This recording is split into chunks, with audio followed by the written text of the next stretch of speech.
জঙ্গি হামিমকে গ্রেফতারের পর হামিমদের পাক যোগ আরও জোরালো হয়েছে। ধৃত হামিমের ফোন থেকে পাকিস্তানে যোগাযোগ করা হতো।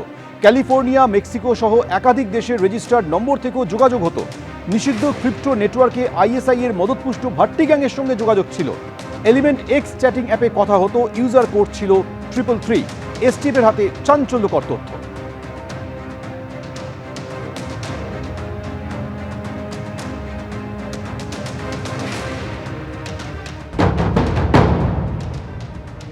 দেখুন, আজকে জঙ্গিরা এত সাহস পেল কোথা থেকে?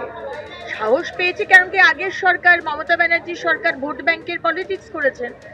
আজকে আমাদের যারা নিপীড়িত হিন্দু ধর্ম, বৌদ্ধ, পার্সি, তাদেরকে নাগরিকত্ব দেওয়া হয়নি, কিন্তু টেররিস্ট গ্রুপ যারা জঙ্গি, ইলিগাল ইনফিল্ট্রেটার্স, তাদেরকে পেপার বানিয়ে দেওয়া হয়েছে। এগুলো আশকারাটা পায় কোথা থেকে? আশকারা পেয়েছে 15 বছর ধরে আগের সরকার আশকারা দিয়েছে।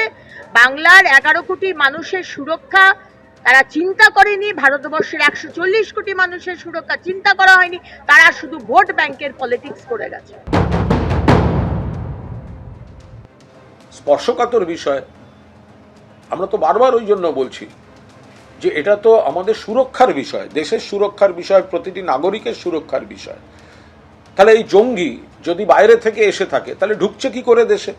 আর যদি দেশের ভেতরের কিছু লোকের এরা যদি প্রভাবিত করে থাকে তাহলে এদের নেটওয়ার্কটা কিভাবে চলছে? এটা তো কেন্দ্রীয় গোয়েন্দা দপ্তরকে দেখতে হবে, কেন্দ্রের বিভিন্ন এজেন্সিগুলোকে দেখতে হবে। এটা তো শুধু কোনো না কোনো বিচ্ছিন্ন রাজ্য পুলিশের ইস্যু হতে পারে না।